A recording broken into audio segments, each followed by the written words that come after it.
Halo, selamat pagi semuanya, teman-teman, kakak-kakak. Apa kabar ini? Selamat hari Minggu. Semoga kalian semua sedang menjalani weekend yang berbahagia di sana. Aku boleh tahu dong, ini kakak-kakak udah dari mana aja ya joinnya? Mungkin boleh diramein juga chat roomnya. Bisa dikirim. Mungkin ada yang memperkenalkan diri, siapa namanya, dari mana. Kita kenalan dulu bareng-bareng yuk. Halo, Kak Jeksa dari Bandung. Yang lainnya? Oh, dari Bekasi juga. Gimana di sana? Semoga menyenangkan ya hari Minggunya.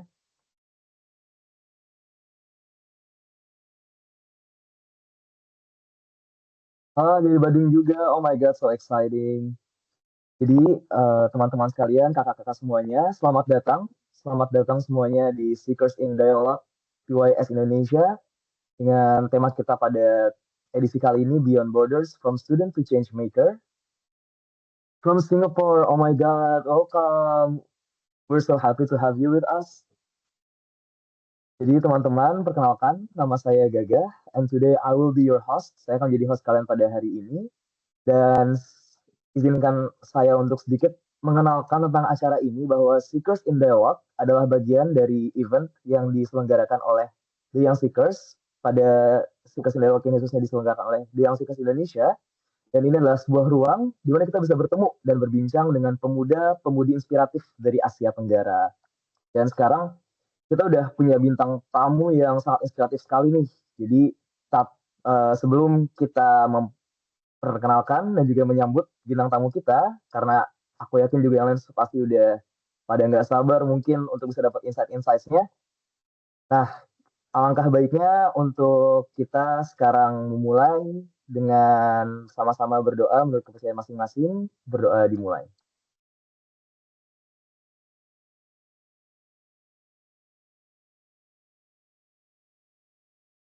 Baik, doa selesai. Oke, teman-teman sekalian, sekali lagi saya ucapkan untuk yang baru bergabung, selamat datang di Seekers in Dialogue PYS Indonesia, Beyond Borders from Student to Changemaker. Teman-teman, sekarang sebelum kita jump into our main session today, akan ada sedikit dulu nih perkenalan tentang PYS Indonesia, tentang The Young Seekers Indonesia, siapa kami, apa yang kami lakukan, apa saja program-program kami, dan gimana nih kalau mungkin teman-teman tertarik untuk join kami. Oke, langsung aja kami persilakan kepada Kak Jeksa di sini yang akan memperkenalkan kita kepada PYS Indonesia. Silakan Kak Jeksa. Thank you Kak Gaga. Mungkin bisa dibantu ya dari operator untuk share screen juga. Oke. Boleh Kak, di-present dulu Kak. Jadi kalau teman-teman udah lihat juga dari posternya, bahwa The Young Seekers ini adalah organisasi se-Asia Tenggara dan untuk acara kali ini di-hosting oleh TYS untuk chapter Indonesia. Sebelum mulai, mungkin perkenalan dulu sedikit. Nama aku Jeksa. Aku saat ini adalah mahasiswa tingkat akhir di Institut Teknologi Bandung, belajar teknik lingkungan, dan saat ini aku menjabat sebagai chapter leader dari TYS Indonesia. Boleh Kak di next slide-nya? Agak loading ya Kak. Nah, jadi kalau ada yang masih belum tahu nih terkait dengan The Young Seekers, ini adalah organisasi yang concern kita ini adalah untuk creating ASEAN China Savvy Leaders and Change Makers. Jadi teman-teman di sini kalau join The Young Seekers, kita akan banyak sekali kegiatan-kegiatan regional experiences, leadership experiences, dan harapannya kita juga bisa building network untuk teman-teman apa ya bisa berkembang lebih jauh lagi, nggak cuman di kampus secara kuliah, tapi juga postgraduate. We can also develop our career together gitu. Boleh di next Kak.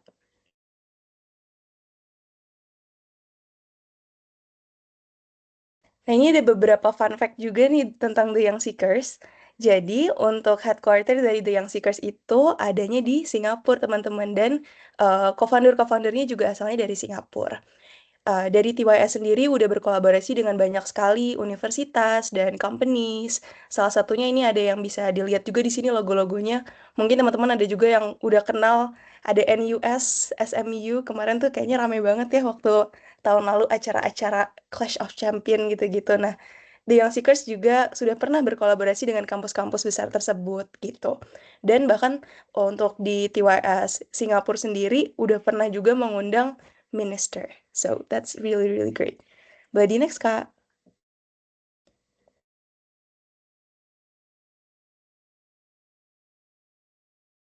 Nah, jadi sebenarnya siapa aja yang bisa join untuk The Young Seekers? Untuk TYS Indonesia sendiri, siapapun kalau orang Indonesia itu boleh banget ikut, umurnya di 18 sampai 28 tahun. So, kalau ada yang baru banget masuk kuliah, masih maba, bisa join. Udah lulus pun masih bisa join kita kok sampai umur 28 tahun. There are some benefits juga yang bisa didapat. Bisa kita banyak informasi terkait dengan China and Southeast Asia development. Kita juga ada beberapa informasi-informasi terkait dengan scholarship, exchange, career development. Kita juga pengen banget teman-teman seekers itu sebutan untuk member kita itu supaya bisa punya skill tambahan juga. So there are gonna be some events yang bisa bantu kita untuk belajar bareng-bareng juga gitu. Boleh di next Kak?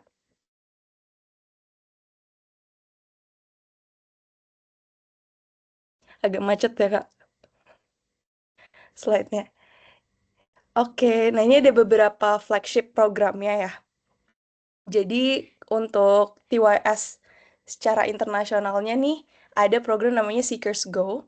Ini adalah semacam exchange singkat gitu ya untuk mengunjungi negara-negara di Asia Tenggara dan juga China.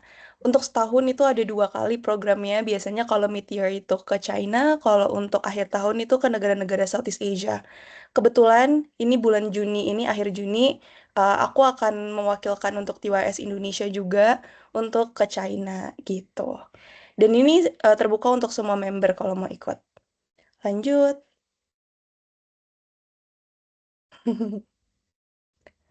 Ini juga ada another flagship programnya namanya Meal and Mingle.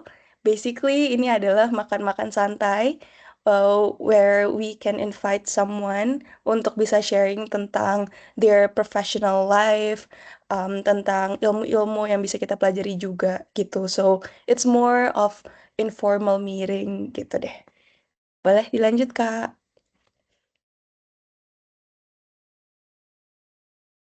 Nah, ini untuk yang terakhir adalah what we are having today, namanya Seekers in Dialogue. Kalau untuk Seekers in Dialogue ini, kita mengundang teman-teman yang kita rasa inspiratif, maupun dari company atau universitas yang bisa memberikan kita banyak wawasan-wawasan baru yang terkait dengan concernnya TYS. So, today is one of our pilot project juga untuk TYS Indonesia. Jadi, kalau ada teman-teman yang tertarik untuk join, we're very very open dan kita pengen banget supaya TYS Indonesia juga bisa melaksanakan lebih banyak program-program keren lagi seperti TYS Internasional gitu.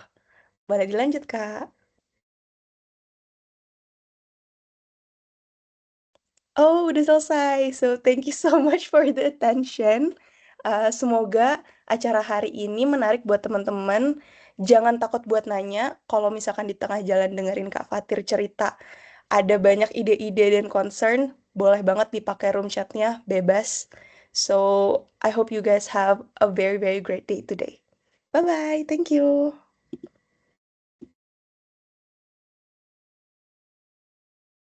Terima kasih banyak Kak Jasmine untuk insight-insights-nya tentang TWS Indonesia. Jadi sangat menarik sekali tentunya teman-teman kakak-kakak semua untuk bisa berpartisipasi di Seekers in Dialogue pertama ini, dan apalagi kalau teman-teman dan kakak-kakak sekalian yang sekarang udah berpartisipasi sekarang bisa lanjut lagi nih untuk ikut di event-event kita selanjutnya. Jadi mungkin kakak-kakak yang tertarik untuk bisa join as our members or even as our volunteers, tetap pantengin terus, tetap stay tune terus. Kita akan update segala sesuatunya nanti lewat Instagram kita, seekers.id. Dan teman-teman juga, aku mau ngingetin nih, untuk teman-teman yang sekarang mengikuti Seekers in Dialogue pagi ini, Jangan lupa untuk di-share pengalamannya bagaimana mengikuti Seekers in Dialogue ini, apa mungkin insight-insight yang dapat. Teman-teman bisa share di story masing-masing, tag Instagram kita, tag seekers.id, dan nanti untuk teman-teman yang beruntung akan bisa mendapatkan hadiah GoPay. Jadi jangan lupa teman-teman untuk jangan sampai ketinggalan lah pokoknya. Oke, langsung aja izinkan aku untuk memperkenalkan narasumber kita pada hari ini. Pada hari ini kita sudah bersama dengan Kak Muhammad Fatir Alizarial. Selamat pagi Kak Fatir. Selamat pagi, kedengeran nggak ya suaraku? Kedengaran dengan sangat jelas sekali Kak Fatir. Oke. Apa kabar pagi ini Kak? Alhamdulillah aku baik. Very excited for today's event. Aku betul-betul sangat oke. Gimana Kak Gagah kabarnya? Alhamdulillah aku juga baik banget Kak Fatir. Kita senang banget nih punya Kak Fatir yang bisa join dan jadi speaker pada pagi hari ini. Mungkin Kak Fatir boleh dong sedikit ceritakan dulu Kak Fatir sekarang lagi kesibukannya apa sih? Lagi di mana sekarang Kak Fatir? Oke, well first of all, assalamualaikum semuanya. Salam to everyone and selamat pagi dari Malaysia. Kenalin, nama aku Muhammad Fathir Arizarial Waliullah. I got a very long name, I know, but you can call me Fathir. Um, And then sekarang aku lagi kuliah, aku mahasiswa tingkat akhir juga sama kayak Kak Jeksa. Aku lagi kuliah di Malaysia, tepatnya di Kedah, negeri Kedah gitu ya, namanya State of Kedah. Itu di Al-Bukhari International University, dan aku belajar media dan komunikasi atau media and communication honors. Itu aja sih, Kak. Wah, menarik Ya, banget. Jadi Kak Fatir itu sekarang adalah seorang foreign student ya Kak di Malaysia. betul. Aku salah satu foreign students di Indus University ya, karena namanya juga International University. So I'm from Indonesia. Aku sebetulnya aslinya dari Indonesia. Ya, Dengar-dengar Kak Fatir juga sekarang di Malaysia on scholarship ya Kak, dan juga sebelumnya udah pernah dapat scholarship. Mungkin boleh diceritain Kak gimana perjalanannya atau gimana sih pengalamannya in pursuing those scholarship Kak dalam berusaha mencari dan bisa mendapatkan scholarship itu gimana sih Kak? betul. Well, jadi sebelumnya aku memang alhamdulillah I'm privileged to be given a scholarship. Jadi aku mulai perjalanan dapat beasiswa itu dari mulai aku SMA, Kak Gaga. Jadi semenjak aku SMA, aku udah mulai perjalananku untuk bisa dapat beasiswa, kemudian mungkin abroad juga gitu. Dulu Oh, mungkin ketika start from my SMA SMA. abroad Kak beasiswanya? Betul, betul. Jadi waktu itu aku Oh, sempat ikut dapat beasiswa untuk exchange program. Sebetulnya di exchange program gitu, namanya The Kennedy Luger Youth Exchange and Study atau KLYS. Mungkin teman-teman di sini juga ada yang udah tahu ya, atau mungkin familiar dengan programnya. Itu waktu itu aku salah satu kandidat bersama Kak Jeksa juga kebetulan. Kita satu angkatan waktu itu. Dan akhirnya kita 1 tahun di Amerika, dan waktu itu beasiswa full fully funded dari pemerintah Amerika Serikat atau US Department of State. Lalu setelah aku lulus dari sana, aku pulang. Kemudian aku lulus juga di SMA di Indonesia. Lalu aku melanjutkan lagi nih perjalanan studiku. Aku further my studies. Alhamdulillah dapat beasiswa di Al-Bukhari International University ini. Untuk perjalanan bisa dapat beasiswa ini sebenarnya agak bisa dibilang it's all God's plan ya. Maksudnya aku pribadi nggak pernah nih Kak yang namanya maksudnya some people has like a big dream since they were like very little. Nah, kalau aku pribadi my life was just going like ya udah gitu berjalan aja gitu seperti air. Namun karena yang waktu SMA itu aku dapat kesempatan untuk pergi ke Amerika dan aku bisa exchange. Nah, disitulah mulai motivasi dan akhirnya aku bisa membangun mimpiku untuk bisa further my studies keluar negeri gitu. Mungkin itu kali ya singkatnya dulu dari aku, Kak Gaga. wow, keren banget Kak Ya. Fatir. Berarti dari SMA kan sudah mendapatkan kesempatan nih Kak untuk bisa mendapatkan beasiswa bahkan ke luar negeri. Berarti Hmm. dulu Kak Fatir memang ketika ada kesempatan, Kak Fatir cari dan Kak Fatir jemput kesempatan itu ya. Tentunya saja sampai bisa sekarang dapat scholarship yang bahkan sampai 2 kali nih ke luar negeri. Nah, tapi Kak Fatir, aku mungkin mau nanya boleh ya Kak Fatir? Kan berarti Kak Fatir dari SMA itu sudah aku boleh bilang cukup membiasakan diri untuk hidup di setting yang sebenarnya foreign nih buat Kak Fatir. Gimana sih Kak pengalaman kesehariannya, komunikasinya dengan teman-teman yang pastinya dari luar negeri juga, dan juga kemudian kehidupan yang mungkin budayanya berbeda. Kak Fatir mungkin boleh sedikit diceritakan dong gimana pengalaman-pengalaman tersebut. Yep, of course, absolutely. Pastinya, kata yang pertama aku ucapin adalah beda ya, beda banget. Apalagi mungkin teman-teman di sini juga udah mungkin aware, apalagi sekarang kan di, globalization era ini, era globalisasi ini sebenarnya tanpa aku harus ceritain bagaimana Amerika atau bagaimana China atau bagaimana negara-negara yang ada di, dunia gitu ya, tetangga-tetangga kita gitu ya, selain daripada Indonesia mungkin teman-teman udah aware gitu atau mungkin setidaknya tahu bagaimana gitu negara tersebut. Tentunya berbeda, aku, apa namanya, I was 17, no, I was 16, even I was actually very young at that time, I was 16, back then. Waktu itu aku 16 tahun dari, desa itu ya, dari kampung di Kabupaten Subang, Jawa Barat. Kalau teman-teman nggak ada yang tahu di sini, itu dekat Bandung ya tetangganya ya. Aku anak kabupaten dari Subang, terus harus pergi ke negeri Paman Sam yang mungkin skalanya sangat kayak jomplang gitu, ibaratnya langit dan bumi gitu. Dari kabupaten tiba-tiba ada di North Carolina gitu, Amerika gitu, dan itu tentu, salah satu culture shock dan culture impression mungkin gitu ya, yang mungkin agak sedikit, bikin aku kaget gitu di awal.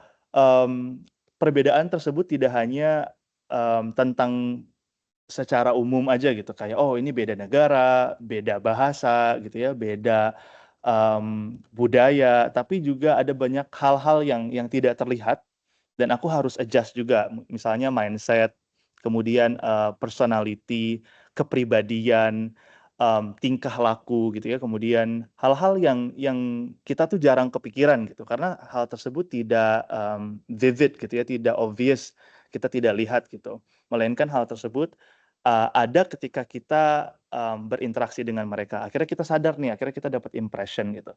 Nah itu mungkin hal-hal yang akhirnya di situ aku jadi kayak, belajar mungkin ya, dan salah satu bukan bekal sih, mungkin, benefits yang aku dapatkan dari experience yang aku, gain sebelumnya itu memang benar-benar, valuable experience of course, benar-benar yang apa namanya, jadi bekal gitu untuk sampai aku sekarang bisa further another study in another country. Walaupun sebetulnya aku nggak jauh-jauh banget ya, kuliah aku sekarang di Malaysia gitu, yang notabene semua teman-teman tahu kalau Malaysia dengan Indonesia itu persamaannya banyak. Walaupun tidak sama, tapi persamaannya, similarities-nya banyak.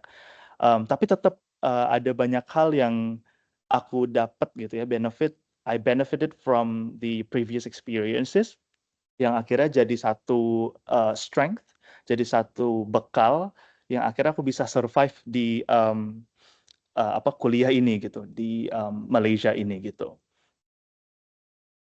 Gitu Wow, Kak keren Yoga. banget Kak Ya. Fatir. Ya, aku jadi tadi waktu Kak Fatir mention tentang pengalaman-pengalaman yang Kak Fatir jadikan bekal gitu ya dalam moving on and living life. Ya. Apakah karena itu juga nih, karena pengalaman-pengalaman Kak Fatir yang sudah mungkin setahun lebih sebelumnya ketika SMA berada di intercultural setting yang sekarang mendorong Kak Fatir untuk ketika kuliah, aku pengen ngambil komunikasi nih kayaknya. Atau apakah ada hubungannya di situ Kak Fatir? Nah itu salah satu yang unik juga, kan aku tadi mention di awal ya, kalau aku tuh memang sebenarnya kayak hidup ya berjalan aja gitu, as it is, being planned. Tapi of course, I mean I have visions, I have, goals, I have tujuan, cuman nggak yang se-broad and specific itu dulu. Tapi karena exposure yang alhamdulillah, that I've got mungkin along the way, along the journey, itu yang akhirnya jadi build so many exposures dan tujuan-tujuan baru. Ya salah satunya adalah, belajar komunikasi. Aku nggak pernah berpikir, dari dulu aku selalu pengen jadi dokter Kak Gagah. I always wanted to be a doctor and that's not because, aku lihat seorang dokter, tapi memang I am truly passionate about, being a doctor gitu. Tapi that's not happening and I, navigate, re-navigate my mindset kayak, oh mungkin, maybe God says something else, and of course I believe that God has a better plan. Makanya aku berpikir mungkin let me just shift my mindset towards komunikasi. Dan di situ ternyata Kak Gaga, that's the miraculous moments di mana aku sadar ternyata selama ini the whole my life generally itu has to do with communication. Uh, salah satu mungkin ini kali ya uh, turning point gitu atau mungkin satu momen yang buat aku sadar itu waktu aku di Amerika itu. Jadi waktu aku sekolah di Amerika itu, aku merasa komunikasi itu adalah sebuah kemampuan atau skill yang sangat diperlukan sekali gitu. Apalagi dan tidak hanya komunikasi saja teman-teman, tapi ada branch lainnya juga, komunikasi dalam lintas budaya atau kita biasa sebut sebagai intercultural communication under intercultural understanding gitu ya. Jadi bigger picture-nya pemahaman lintas budaya. Kemudian di bawahnya aku kalau di bidangku adalah intercultural communication gitu. Nah di situ aku sadar kayak mungkin this is what I'm actually truly passionate about. Aside from being a doctor ya, di sisi dari di lain sisi dari aside from being a doctor. Pardon my bahasa ya guys, teman-teman ini izinkan aku lupa bilang nih, izinkan aku campur-campur bahasanya. Kalau nggak ngerti bilang aja ya, Kak Fatir bisa nggak pakai bahasa Indonesia aja. Tapi we got friends from Singapore and Malaysia too, jadi hopefully it would help a little bit lah on the communication and how you decode the message that I deliver. Thanks for campur ya. Jadi back to intercultural communication itu Kak Gagah betul sekali. Jadi karena experiences tersebut akhirnya jadi sebuah push factor ya, a contributing factors.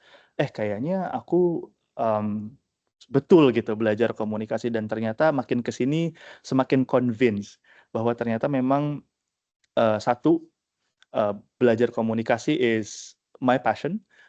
I found the passion tuh through this process gitu. Yang kedua adalah ternyata aku merasa intercultural communication atau memahami atau memiliki kemampuan dalam memahami ilmu lintas budaya atau antar budaya.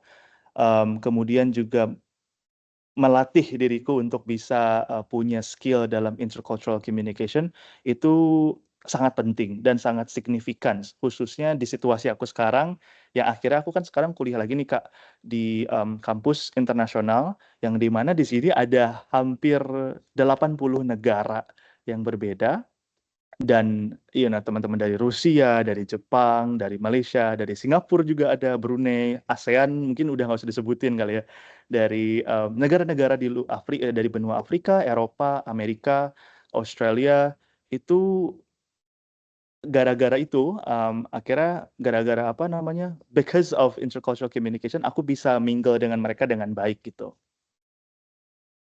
Wow. Aku mungkin mau sedikit nge-highlight tadi, I really love your mentality. Aku suka banget mentalitasnya bahwa you always believe that God's plan is greater, that He knows what's the best for you ya gitu ya. Jadi kayak Kak Fatir selalu percaya bahwa Tuhan itu memiliki rencana terbaik nih buat Kak Fatir. Dan turns out mungkin apa yang Tuhan sudah rencanakan, when we're grateful for it, kita jadi benar-benar enjoy banget gitu ya. Wah, Kak Fatir Betul mungkin banget.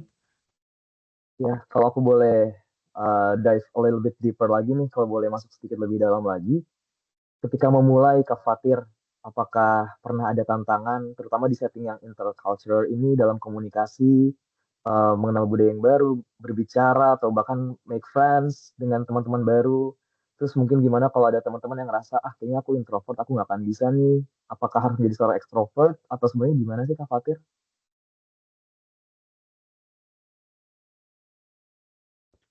Oke, ini ya unmute. Oke, well first aku mau validate dulu perasaan teman-teman yang barangkali tadi yang Kak Gaga bilang kayak God God's plan tuh emang selalu the best for us. Tapi bukan berarti aku nggak sedih ya teman-teman. Aku nggak jadi dokter, aku sedih banget sih. Aku kayak depresot banget ya, depresi ya. Anak-anak zaman sekarang bilangnya depresot ya. I was very depressed kayak I apa namanya found out kayak aku tuh nggak jadi dokter gitu. Aku tidak kuliah kedokteran gitu. So I validate the feelings of disappointment. Kemudian teman-teman yang mungkin kecewa akhirnya tujuan yang sudah dipersiapkan bahkan kalian sudah usaha mati-matian untuk mendapatkan atau meraih apa yang kalian impikan, tapi ternyata tidak sesuai ekspektasi atau tidak sesuai dengan usaha ya. Kalau ekspektasi mungkin terlalu shallow. Usaha yang sudah kalian invest gitu, sudah kalian buat gitu. It's understandable, it's okay, and it's okay to not be okay dengan the fact that you don't get what you want. Tapi one thing yang mungkin keep me going itu adalah percayalah, it's not the end of the world first of all, and secondly nggak apa-apa, nggak apa. Jadi marah aja, sakit hati aja, sedih aja, depressed or whatever you feel it, especially nowadays generation. Tapi jangan stop. I think that's the most important thing. Yang selanjutnya, yang kedua tantangan, of course challenges occurred, many challenges. Mungkin aku cerita dulu yang waktu dulu aku ke Amerika ya. Aku kan maksudnya aku kebetulan beragama Islam, so aku Muslim dan tantangan yang paling utama aku adalah mungkin sebagai seorang Muslim gitu. Dari mulai cara aku beribadah atau gimana nanti aku beribadah, kemudian juga mungkin more to like ethics. Kemudian juga, norma-norma yang aku sebagai orang Indonesia dan aku selama ini tuh grew up with, itu memang sangat bertolak belakang dengan Amerika. Kalau secara umum, orang Amerika tuh baik-baik teman-teman, kemudian mereka itu hospitality-nya bagus, kemudian very welcoming, tidak sesuai dengan apa yang media portray ya, dan aku bisa convince itu. Aku kebetulan belajar media dan komunikasi, and that's the reason why aku belajar ini. Aku pengen buktiin bahwa memang media itu sejahat itu gitu. Dan media tuh sesalah itu gitu. So please be careful. So tentu tantangan yang besar tuh adalah itu ya tadi yang satu beliefs, yang kedua kalau aku pribadi mungkin more to I don't have a language barrier alhamdulillah, tapi tetap ada beberapa istilah yang aku nggak tahu. Sama mungkin hal-hal yang mungkin kita nggak pernah lihat gitu di contoh lah kan dalam Islam kita nggak bisa makan misalnya babi, kemudian atau beberapa makanan yang klasifikasinya dalam Islam haram gitu. Nah, kalau di Indonesia mungkin aku kayak oh ya udah itu haram dan aku juga nggak pernah menjumpai hal tersebut. Tapi kalau di Amerika aku lihat langsung. Itu jadinya agak agak shock sedikit dan itu tantangan juga. Yang kedua adalah, walaupun aku bisa berkomunikasi dengan baik, aku bisa bahasa Inggris waktu itu ya, yes, no, I love you, whatever bisa lah ya gitu. Nggak yang kayak zero English banget, masih bisa kayak yes, I know, walaupun I don't know gitu ya. Oke lah pokoknya gitu ya. Waktu itu, untuk kayak bisa kalau kalau di komunikasi ada encode, ada decode ya. Encode itu adalah, pesan yang dikirim gitu ya, kemudian decode adalah yang kita terima. Dan waktu itu untuk bisa decode the messages, atau conversation secara umum di Amerika tuh agak agak susah sih, karena mungkin bisa aja dalam segi bahasa artinya apa, tapi sebetulnya interpretasinya berbeda. Atau ada beberapa hal-hal yang, mereka lakukan dan aku interpretasinya kayak, kok dia jutek banget sih, kok dia kok marah-marah ya? Padahal padahal sebenarnya mereka tuh nggak marah-marah gitu. Hal-hal tersebut mungkin yang agak deep-nya di situ. Jadi, itu satu, itu kedua, sorry. Yang ketiga, budaya secara umum. Budaya bertolak belakang banget ya teman-teman, karena aku pribadi juga, nggak pernah lihat, komunitas LGBT secara langsung misalnya gitu ya, kemudian aku nggak pernah lihat, teman-teman dengan style yang bold, teman-teman dan di Amerika tuh ada groups kayak ada groups gothic, ada groups yang, nerd, ada groups and everything is like clustered gitu di Amerika, and everyone is like in the same building dalam satu, scale yang sama, bukan scale, dalam satu ruangan yang sama gitu ya, tapi ya udah gitu, it's like vivid. Sedangkan kalau di Indonesia kan everything is seragam ya, secara umum tuh semua harus universal gitu, jadi tidak ada perbedaan, tidak ada, perdebatan gitu. Nah kalau di Amerika tuh mereka gitu. It's like A, B, C, D until Z itu memang beda-beda. Tapi ya kita berjalan aja gitu. Itu juga quiet challenging bagi aku. Lalu sedikit lagi nih ya, Kak Gaga, moving on to kuliah.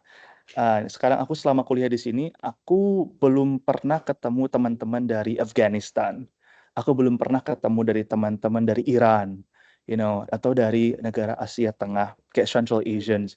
Nah, itu juga culture shock juga tuh, kayak, cara komunikasi mereka beda. Bahkan aku pernah dikonfront teman salah satunya, waktu ada satu temanku datang, and he found out, dan dulu aku pernah kuliah, art school ya, bukan kuliah, sekolah di Amerika, dan mereka tuh bilang kayak, "Oh, Fatir, kamu sekolah di Amerika, kamu sering party ya?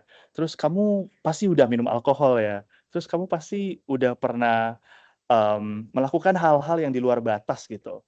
Dan he knows that I'm Muslim, dan dia juga seorang Muslim kebetulan. Bukan kebetulan ya, kebetulan gitu ya. Dan di situ aku kayak, kok langsung ngejudge gitu.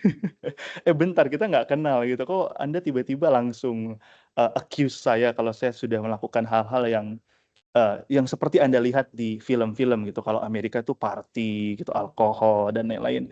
Nah, itu juga salah satu tantangan nih, Kak Gaga. Kayak, dan bagaimana caranya aku bisa handle itu. Dan waktu itu kebetulan aku mungkin emotional intelligence-nya lagi baik-baiknya. Akhirnya aku bilang kayak, "Oh iya, ya aku do the same thing yang kalian, pokoknya yang kalian sebutkan tuh ya aku lakukan." Instead of aku jelaskan panjang lebar, karena aku udah bisa predik orang-orang seperti ini nanti dia memang kepengennya debat gitu. Jadi these people actually want to debate, and they want to win the debate. Nah, makanya akhirnya aku putuskan untuk mengiyakan apa yang mereka bilang.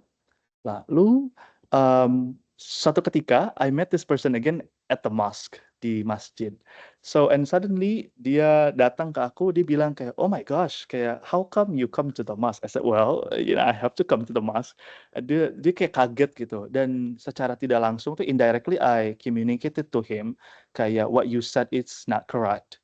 I mean, maybe it might be correct, tapi you cannot just simply judge somebody, and even kalau nggak judge pun you cannot just come to people." Aku contoh datang ke Kak Gaga and then bilang, Kak Gaga suka minum alkohol ya," gitu. Langsung accuse gitu kan, kayak mungkin itu kurang mengenakan ya. Apapun itu terms-nya, apapun itu, ibaratnya, topik yang disampaikan gitu. Itu sih Kak Gaga, sedikit challenges yang aku face mungkin. Hopefully you guys understand ya. Mudah-mudahan, bisa dipahami ya teman-teman. Oke. Tapi Kak Fatir, aku boleh tanya nggak kalau boleh sedikit personal nih Kak Fatir ya. Kak Fatir merasa dirinya as an introvert person or do you feel like I'm an extrovert person? Wah, ini pertanyaan anak-anak zaman sekarang ya biasanya. Padahal aku juga anak zaman sekarang gitu. I think I'm an extrovert, or maybe a mix of both. I feel like I am introverted, at the same time I'm extroverted gitu. Ada kalanya aku extrovert, most of the time I'm extrovert, tapi aku juga suka loh kayak menyendiri. Terus aku kayak contoh kalau di sini aku suka pergi ke mana-mana sendiri. Itu bukan karena lonely ya guys. Emang kayak ya udah suka aja gitu makan sendiri, atau belajar sendiri gitu tanpa harus ada orang. Tapi juga I gain energy a lot from talking to people. So I don't know what's that. Ambivert? Ambivert, perhaps ya. Kayak me myself, aku ngerasa kayak I'm an introvert. Kayak by default I'm an introvert, but I can be an extrovert when needed. Ngerasa gitu sih, kayak di saat-saat yang diperlukan, oke aku bisa memaksa diri aku untuk menjadi seorang extrovert. Tapi tetap Kak Fatir very inspiring, dan mungkin yang lebih menginspirasi lagi, bukan lebih menginspirasi, yang sama-sama menginspirasi juga adalah fact bahwa Kak Fatir ini, even though you're still a student in a foreign country, so you're a foreign student, seorang mahasiswa luar negeri di negeri orang, tapi Kak Fatir membuat sebuah inisiasi yang memiliki dampak yang sangat besar sekali untuk the community there. Jadi dengar-dengar Kak Fatir ini menginisiasikan sebuah sekolah untuk undocumented children. Mungkin boleh kita deeper ke sana Kak Fatir ya. Boleh sedikit diceritakan mungkin bagaimana awalnya atau bagaimana sekolahnya, karena pasti menarik sekali nih untuk peserta yang lain ingin mendengar insight dalam hal ini Kak Fatir. Yep. Well, thank you for bringing that up. And please let me know, yeah, if the time is running or something. Because sometimes if I talk, I will just go on until tomorrow. Ya, sebenarnya mungkin aku mau clarify dulu ya gagasan dari membangun sekolah gitu ya. Karena kan kemarin di poster disebutkan kalau aku tuh establish the school, aku bangun sekolahnya. Sebetulnya betul, yes, I built the school indeed. Tapi aku mau kasih tahu bahwa I want to like confirm aja. Jadi sebetulnya Kak Gaga, jadi teman-teman kan aku kuliah di Malaysia ya. Ada kalau teman-teman familiar dengan salah satu negeri atau state, provinsi gitu ya. Kalau di sini sebutnya negeri. Negeri di Malaysia itu yang terkenal mungkin Kuala Lumpur, Selangor, ada Penang gitu kan, ada Terengganu dan daerah-daerah lain yang mungkin cukup terkenal. Nah, di Penang ini ada di satu pulau ini, Pulau Pinang ini, ada ternyata a group of community yang ternyata orang-orang Indonesia. Dan teman-teman juga kayaknya orang Indonesia udah nggak asing lagi sama PMI ya, atau Pegawai Migran Indonesia. Sekarang udah diganti namanya, jadi bukan TKI, TKW lagi ya, tapi PMI, Pegawai Migran Indonesia. Nah, di Malaysia ini tentu banyak sekali PMI. Nah, sayang sekali PMI ini ada yang uh, bagus jalannya, ada yang mungkin kurang bagus jalannya. Yang kurang bagus ini maksudnya gimana? Ada yang contoh mereka saking sudah betah di Malaysia, akhirnya lalai tidak memperbarui visa mereka, akhirnya mereka left hang aja kayak gitu. Mereka akhirnya kayak tidak resmi gitu ya, tinggal di Malaysia secara ilegal kayak gitu.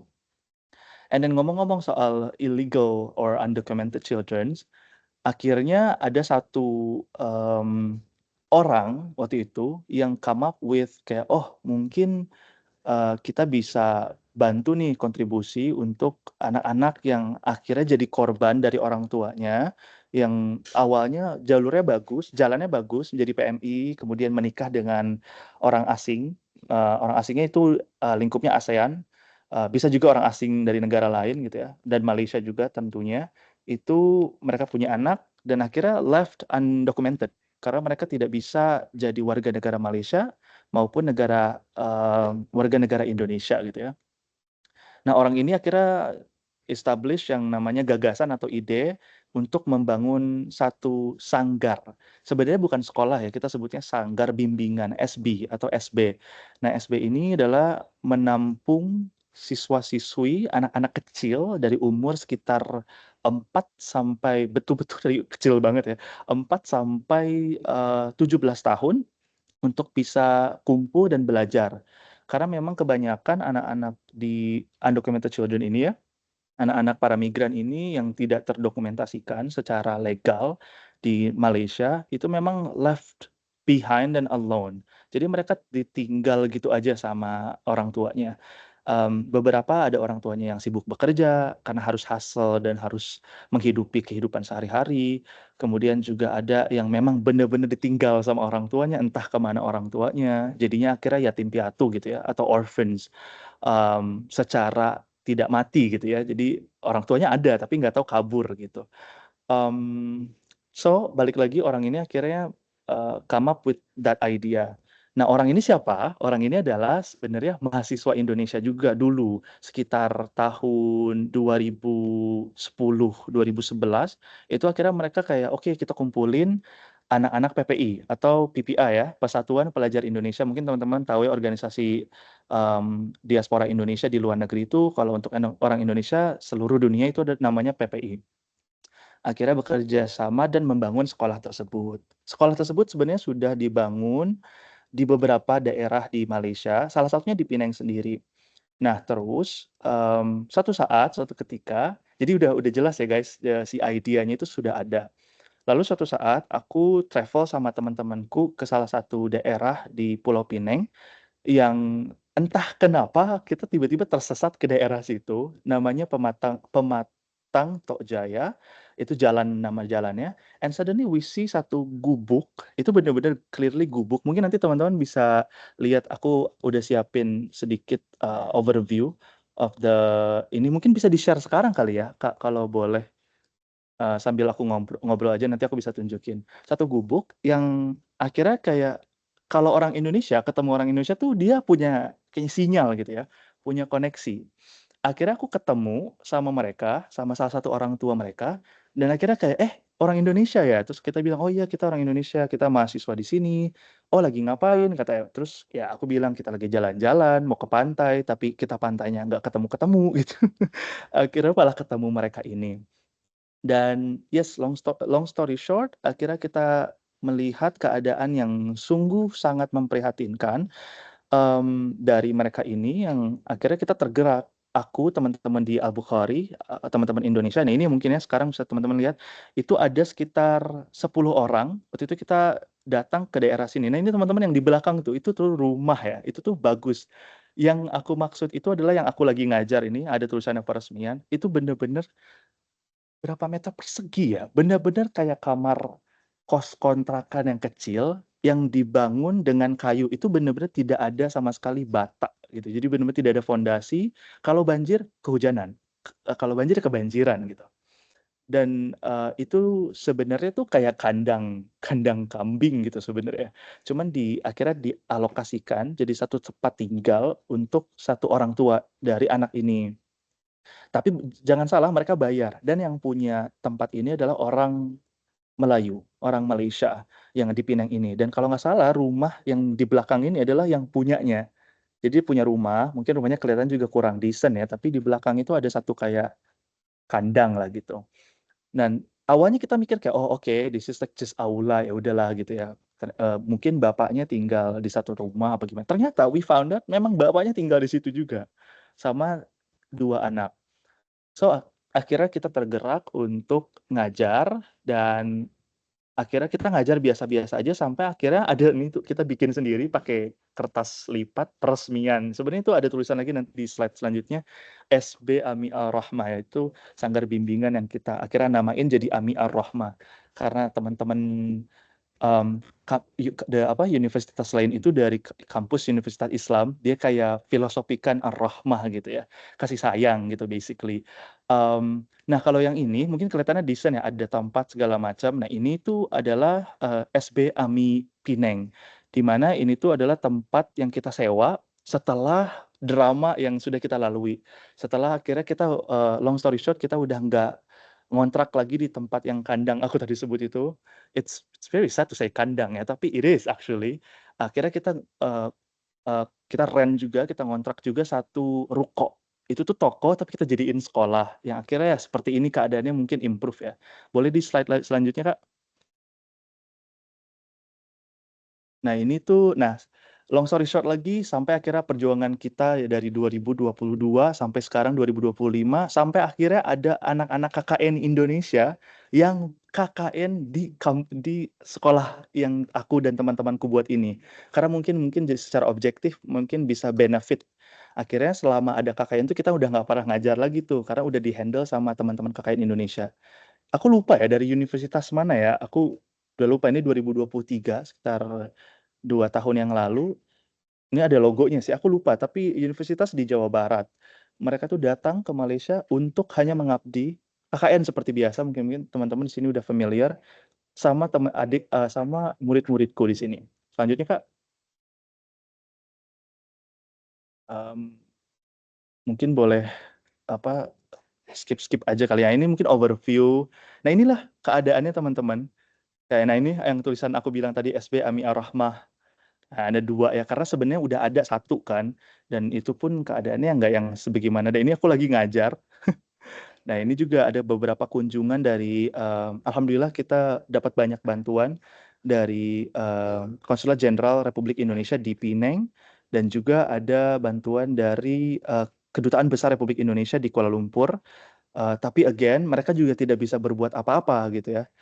Oh ini ya, ini goals, yang kita udah achieve, akhirnya kita bisa mewisudakan 2 anak, ada Rizwan dengan Salsa, dia lulus SD dan mereka dapat ijazah equal kepada ijazah Indonesia gitu. Kita bawa mereka ke KBRI Indonesia di Kuala Lumpur dan kita juga bawa mereka ke, kayak kayak bidang pendidikan gitu ya, dan juga ke sekolah menengah, atas, SMA ya, SMA Indonesia di Kuala Lumpur, untuk bisa ikut ujian, kayak ujian akhir gitu, yang setara dengan, pendidikan Indonesia.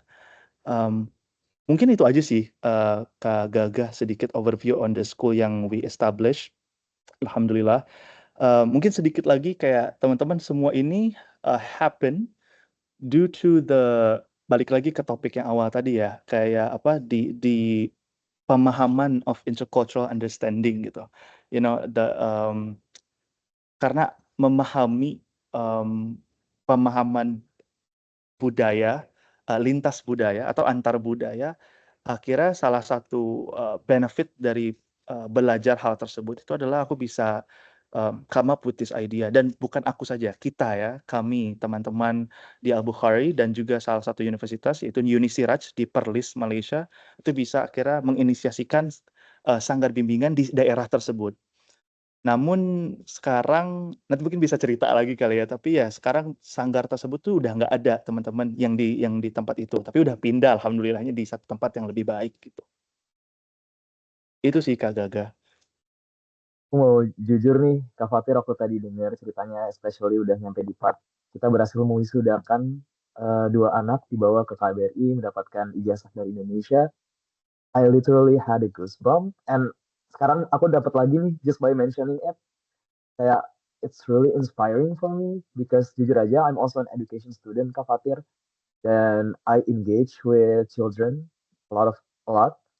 Aku juga beberapa kali ke desa-desa juga dan mengajar juga di SD di sana, di SMP di sana, and for me it's really inspiring what you did. Walaupun mungkin statusnya sebagai foreign student, tapi tetap punya inisiatif yang besar dan tidak takut gitu ya untuk bisa mengambil suatu tindakan. Jadi mungkin ini jadi inspirasi yang baik banget kalau nanti teman-teman lain ada yang punya kesempatan bisa belajar juga di luar negeri atau bisa hidup di luar negeri. Even though we are foreigners there, tapi bukan berarti kita tidak bisa memiliki impact gitu, kurang lebih Kak Fatir ya. Betul sekali. Sebenarnya aku mau mungkin clarify ya. Sebenarnya aku takut sih, Gaga, karena beberapa kali IMJS atau Imigrasi Malaysia itu datang ke tempat kita, dan beberapa kali sudah polisi itu udah beberapa kali datang ke tempat kita untuk penjarain kita ya.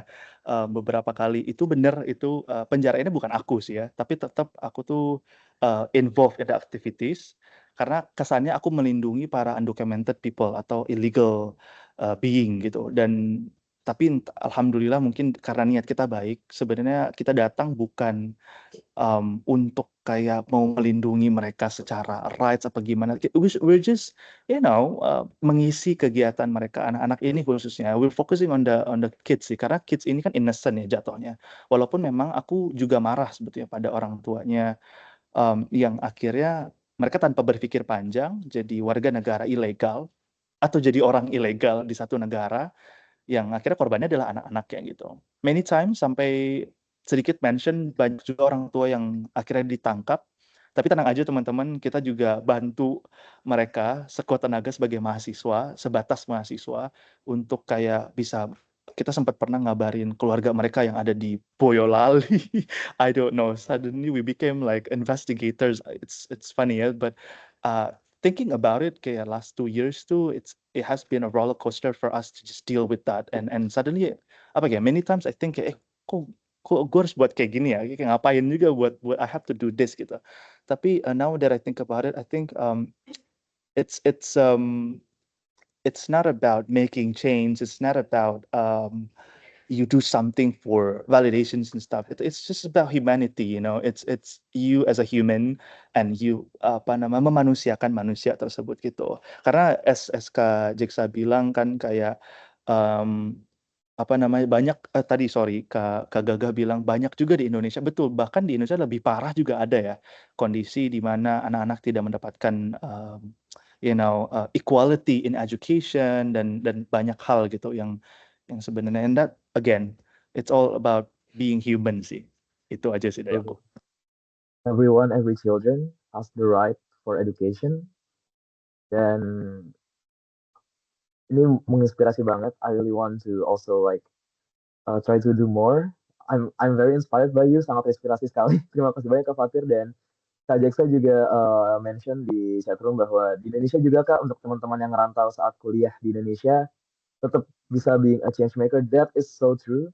Everyone, wherever you are, walaupun mungkin jauh dari rumah, merantau jauh karena aku mungkin boleh sedikit cerita izin ya teman-teman.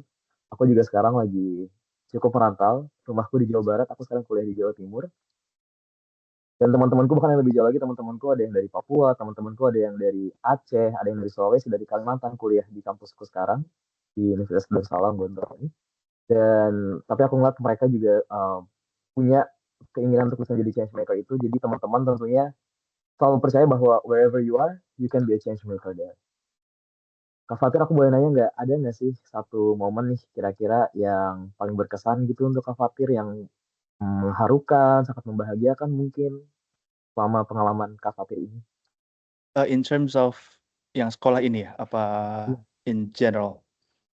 In terms of sekolah ini dan in general juga, we'd love to hear it banget Kak Fatir. Kalau untuk yang sekolah ini mungkin aku tadi udah mention sedikit ya. Jadi akhirnya kita digusur di luar dari banyak drama. Jadi kita akhirnya digusur teman-teman dan gubuk itu sudah tidak ada. Jadi waktu itu kebetulan aku bisa bahasa Melayu secara fluent, alhamdulillah. Mungkin berkat Upin Ipin kali ya. Aku nonton Upin Ipin tidak sia-sia ya teman-teman. Memang belajar bisa dari mana aja ya. Aku ngobrol lah sama owner dari si kandang tersebut gitu. Aku bisa bilang itu kandang again karena memang it's not a house, it's not even a room gitu, you know. Aku pernah tidur di situ teman-teman dan kebanjiran dan tahu nggak sih, kalian tahu kelabang kan? Kayak kelabang apa sih, kelabang centipede ya bahasa Inggrisnya.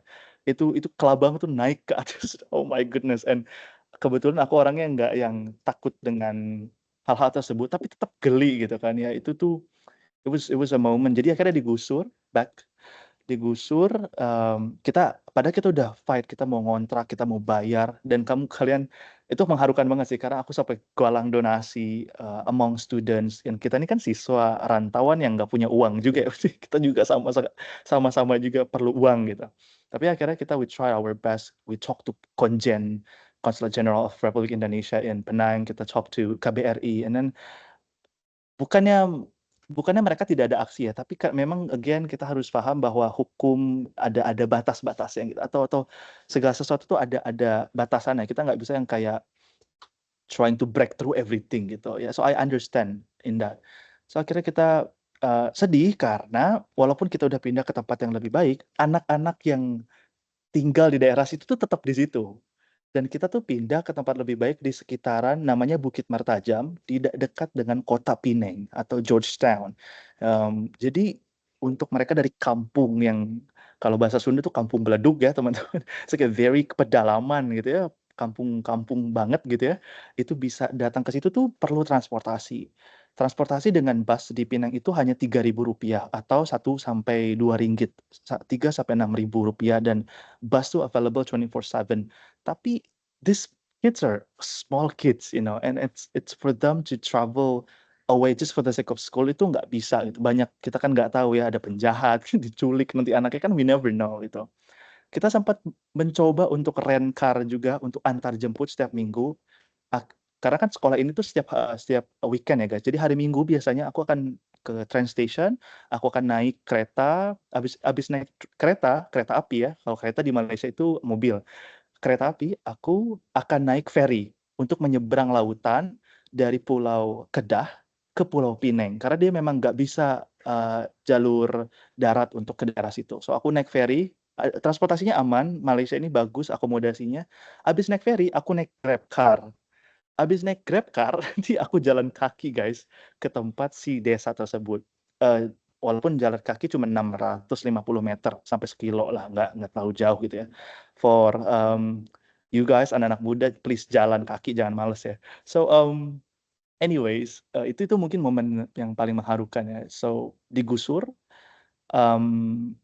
sedih sih, itu mungkin momen sedih ya, digusur. Terus yang kedua mungkin yang Rizwan ini wisuda, kayak I cannot believe, kayak lah ini kan aku ini kan hanya mahasiswa ya. Cause sometimes I look at myself again, kayak I reflect myself in the mirror and thinking kayak aku ini kan seorang mahasiswa. Aku ini bukan orang tua Rizwan, tapi I act like I'm his dad. Suddenly I became his teacher, and everyone in KBRI itu panggil aku cikgu kan, kalau di bahasa Melayu itu cikgu ya, kayak oh cikgu Fatir mana? Kadang-kadang Ustadz Fatir mana? And I'm like, oh please don't call me that. It's just weird, you know, kayak panggil aku. First, I'm not an education student. Walaupun aku dengan sangat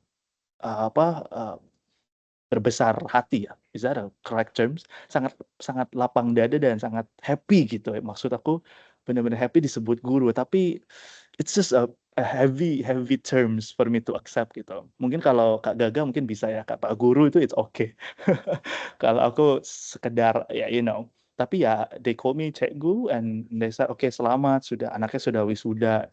And it was very touching, and it's like one of the achievement ya yang akhirnya wah ternyata bisa ya gitu, dari cuman sanggar bimbingan, it's not even a school. Oh by the way, aku the principal of the school, aku jadi kepala sekolahnya, di sekolah tersebut, walaupun it's just by vote of among the parents ya. Kayak mereka pilih aku jadi kepala sekolah, aku terbebani sih sejujurnya, kayak kenapa harus saya yang jadi kepala sekolahnya gitu ya, kenapa nggak yang lain gitu.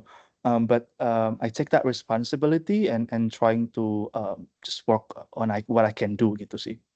Itu mungkin Kak Gagah momen yang aku selalu ingat ya. Oh, wow. Berarti sebenarnya walaupun tadi Kak Fatri bilang you're a communication student, not an education student, tapi tetap kalau aku sendiri Kak Fatri mungkin aku percaya whatever we are, kita selalu bisa menjadi guru. Even though we're a lawyer, we're an entrepreneur, kita selalu bisa menjadi guru, perhaps in giving example, memberikan contoh yang baik kepada orang lain. Dan so what kalau aku menurut aku title cikgu, title ustadz, it suits you. So please, uh, mungkin Kak Fatir, aku mau nanya juga lagi. Uh, Tadi kan Kak Fatir sudah yang tentang sekolahnya. Kalau yang in generalnya nih, tadi Kak Fatir sempat mention juga in generalnya, ada nggak momen yang sangat berkesan sekali? Um, Mungkin the privilege of, to be given the privilege of study ya. Karena aku dari keluarga yang very humble, jadi kayak kalau mau kuliah itu kayaknya I cannot just come to my parents and ask, kayak oke gue mau kuliah nih, and habis itu gue lulus kok di kampus top dunia misalnya gitu. Habis itu ya udah kayak indirectly you communicate to your parents that you gotta pay for it ya. Tapi so I cannot do that. I wish I could do that. I could just come up to my parents and because I mean aku bersyukur karena aku lahir dan besar dan dibesarkan oleh orang tuaku, alhamdulillah, jadi pribadi yang memang mau belajar gitu. Kan ada banyak juga yang privilege tapi memang nggak mau belajar gitu. Kayak ya mungkin itu nggak bisa disalahkan juga ya, karena yang this anak yang nggak mau belajar segimanapun you are mampu untuk menyekolahkan. Kalau if you don't wanna study then you don't. Nah kebetulan kalau aku di opposite gitu, I want to study tapi the circumstances isn't supporting, kayak oppose me gitu. Dan itu stop me a little bit for a while, kayak thinking kayak wah ini aku udah lulus. Waktu itu aku sebelum kuliah di sini Kak Gaga, aku sempat daftar, mungkin Kak Jeksa juga kayaknya satu perjuangan ya, kita waktu daftar kuliah kita waktu itu bareng-bareng ya Kak. Aku bahkan sharing-sharing, Jeksa ini very smart, kayak kita sharing essays, and we got admissions from a lot of universities in America juga. Even Jeksa got admitted many universities back then, dan di Indonesia juga of course. Tapi ya among these universities tuh gak ada yang aku ambil di luar dari satu beasiswa yang kemudian keterbatasan, I don't want to say financial circumstances ya, karena I don't think it's a very shallow reason to say kayak oh keluarga saya nggak mampu, saya jadi nggak mau kuliah gitu. So I hate that. I truly hate the reasons of kayak oh financial circumstances. Then think use your brain and get a scholarship. Oh tapi scholarship juga tetap kah harus ada modal? Oh my gosh, think use your brain. Yeah, find the modal. Kayak I hustle, I do something that could contribute, I mean kasarnya mungkin bisa made money dan can support you gitu. Because we are muda, kita punya kapabilitas tersebut. It's just the fears that is always haunting us yang akhirnya stop us and held us back from what we wanted to do. Mungkin itu sih Kak, ya Kak Gaga. Jadi the privilege of being study it's something yang apa kok being study ya, to be given to study, further my study. Even though aku gak dibayarin sekolahnya sama orang tuaku, bahkan kalau aku mau sombong gitu ya, sama orang tuaku kayak mau ngomong kayak, "You have no contribution at all to me," gitu. Kayak, "What have you done to me, in terms of aku bisa belajar?" Tapi, I should not forget that I can be up to this stage itu ya karena mereka gitu. You know, they train me really well on how to find a way gitu when challenges is around the corner, or when you are facing that, you know, it's in front of you. And aku bisa handle itu ya karena my parents brought me that way. So I think yeah, privilege of to be given the study, and privilege of being born to my family maybe. Alhamdulillah. Yeah, it is Wow, something that yeah. keren sih ya. Dan mungkin juga para partisipan bisa melihat how good of communicating skill that Kak Fatir has gitu ya. Kayak even I mean maksudku tadi juga ketika Kak Fatir berbicara tentang selain mengajar juga akhirnya jadi yang menghubungi kepolisian atau menghubungi bahkan keluarga di Indonesia, pastinya butuh communicating skill. Oh my god. Sorry. Yang sangat baik sekali, dan you did that gitu. Kamu sudah membuktikannya. Jadi ya you prove that, dan menurut aku ini keren banget sih Kak Fatir. Mungkin Kak Fatir aku boleh minta eh inspirasinya lagi nih. Tapi mungkin bukan aku doang yang mau minta, mungkin ada teman-teman lain juga yang mau minta. Gimana sih Kak Fatir, misalkan kita pengen juga nih punya pergerakan, kita pengen juga bisa menginspirasi maybe, kita pengen juga bisa jadi berarti gitu ya. Tapi kita bingung harus mulai dari mana. Langkah kecil apa mungkin yang kita lakukan, atau kita harus menghubungi siapa, atau apa yang kita persiapkan. Mungkin Kak Fatir boleh sedikit disampaikan apa sih yang harus kita ambil dulu, apa sih langkah kecilnya untuk bisa memulai itu Kak Fatir? Yap, susah ya pertanyaannya. Mmm, Mungkin gini, don't wait for a change ya, don't wait for a change. Jadi just, semalam tuh aku tulis sesuatu ya, it's very touching and I forgot, like, suddenly. Don't wait for a change ya, kayak just do it gitu. Don't think, just do it gitu. Bener-bener don't wait for a change, don't think, just do it. Apapun itu, dalam bidang apapun, kemudian dalam hal apapun gitu. In terms of achieving your dreams, in terms of contributing to your community atau mungkin society in a bigger scale, itu pokoknya jangan berpikir, I mean tentu tentu harus ada consideration. Kamu nggak bisa join komunitas tiba-tiba yang nggak nyambung sama kamu. Sekarang ada bersebaran video memes di TikTok ya, kayak POV join community yang nggak nyambung gitu. Ceritanya dia ada satu this girl join komunitas baca, tiba-tiba bacanya itu kayak filosofikal gitu, terus dia kayak nggak nyambung gitu loh. Itu mungkin harus hati-hati kali ya. Atau tiba-tiba jadi kayak join ke sekte mana tanpa pertimbangan gitu. Of course pertimbangan, tapi maksudnya um, you don't have to think too much sebenarnya. Apa yang bisa kalian lakukan, apa yang bisa kalian kontribusikan, do it. Kayak in terms of volunteering sekarang kan udah happening ya. Dulu aku sama Kak Jeksa pernah bikin satu gagasan, bukan gagasan ya, we establish a platform called Rakit Rasa, and this Rakit Rasa itu adalah platform for spreading the awareness of volunteering. Jadi ternyata di Indonesia tuh volunteering di telinga masyarakat atau khalayak umum tuh kayak masih belum se-common di Amerika. Makanya kita come up with that. Kak Jeksa waktu itu foundernya, dan kita pengen bilang ke semua orang Indonesia, anak-anak Indonesia bahwa tahu nggak sih yang kalian lakukan di Palang Merah Indonesia, yang kalian lakukan ketika ada bencana, yang kalian lakukan di alun-alun setiap kota untuk bikin sudut baca, itu adalah yang disebut volunteering, sukarelawan, dan kontribusi kalian terhadap sesama gitu ya. Walaupun dampaknya sedikit, yang datang sedikit, yang minat nggak banyak, tapi you sparked it already gitu. Itu satu. Yang kedua mungkin back to the topic of this whole thing. Sebenarnya after we talked about the school, after we talked about communication, aku mau balik lagi emphasize the importance of intercultural understanding itself ya. Menurut aku ini adalah satu bekal yang sangat diperlukan untuk di era sekarang, atau di era globalization sekarang and urbanization sekarang ini. Di mana sekarang kan kalau dulu kita mau tahu apa yang terjadi di Norway, itu mungkin kita nggak kepikiran ya, kayak, ini antara gue nonton TV atau searching di internet apa gimana, itu pun dulu lah ya, maybe back like 20 years back, kita nggak tahu gitu. apa yang terjadi. Mungkin kita harus baca koran atau kita harus cari di old media ya. Kalau di media ada old, ada new media. Nah, kalau sekarang kan yang terjadi di Pakistan, yang terjadi di negara-negara lain pun real time kita bisa tahu. Itu dengan adanya medium yang sudah established ya, teknologi yang maju dan inovasi yang sekarang semakin canggih gitu. Nah, untuk bisa handle semua ini, kemajuan-kemajuan teknologi, kemudian peradaban sekarang, menurut aku skill yang sangat-sangat diperlukan adalah yaitu namanya intercultural understanding. Kak, maksudnya apa sih? Kayak apa? Pemahaman antar budaya ini maksudnya kita biar paham budaya lain gitu. Sebenarnya tidak hanya sebatas itu teman-teman, tapi even Indonesia, skalanya Indonesia dulu ya, atau mungkin skalanya dari rumah dulu deh. Pemahaman antara satu rumah dengan rumah yang lain, value-nya saja sudah beda, belief-nya saja sudah beda.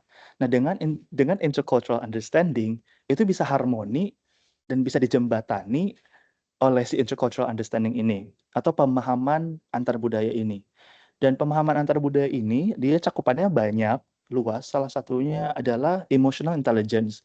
Dengan kita punya skill atau pemahaman ini, itu bisa jadi bekal buat kita untuk punya emotional intelligence yang baik. Dan tidak hanya, of course, IQ gak usah ditanya lah. Of course, if you have a good EQ, then insya Allah you will have a good IQ gitu ya, intelligence quotient.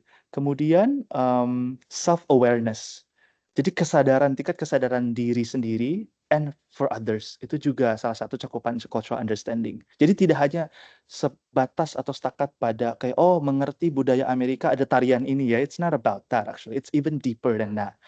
Apalagi kalau when it comes to communication itu mungkin akan lebih dalam lagi gitu. Bagaimana cara kita berkomunikasi sama orang dari Afrika, dari benua Afrika. Misalnya aku punya teman dari Nigeria, duduk sebelahan aja sebagai orang Indonesia, kalau nggak punya intercultural understanding, itu kita bakal merasa nggak nyaman.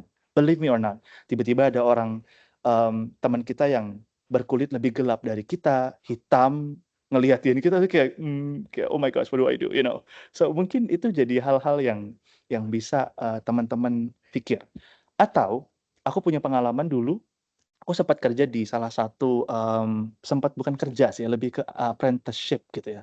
Ya, apprenticeship ya di, apa, pemerintahan Jawa Barat di bawah, mantan gubernur Jawa Barat, Ridwan Kamil. Waktu itu ada temanku dari Bali, dia satu kamar sama temanku dari Jawa Barat.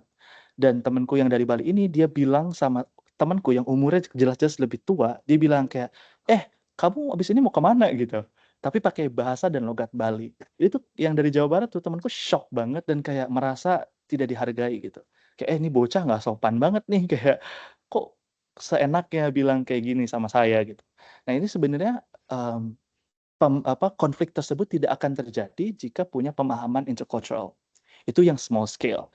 Bigger scale-nya tadi juga yang aku mention sedikit tentang duduk bersama orang asing. Kemudian nanti kalau apalagi teman-teman sekarang kan dunia sudah apa namanya emerge ya. Jadi udah yang kayaknya kalau ketemu orang asing kita udah nggak asing lagi ya, nggak kayak oh ada bule gitu ya. Kayak udah gitu ya, silakan bule mau jalan kaki di Boyolali, di Magetan juga ya, monggo aja gitu ya. Saya tidak peduli gitu. Maksudnya ya sudah mungkin mereka they have business or family, we never know. So hal-hal tersebut nggak jadi asing lagi. Kenapa? Karena ada intercultural understanding.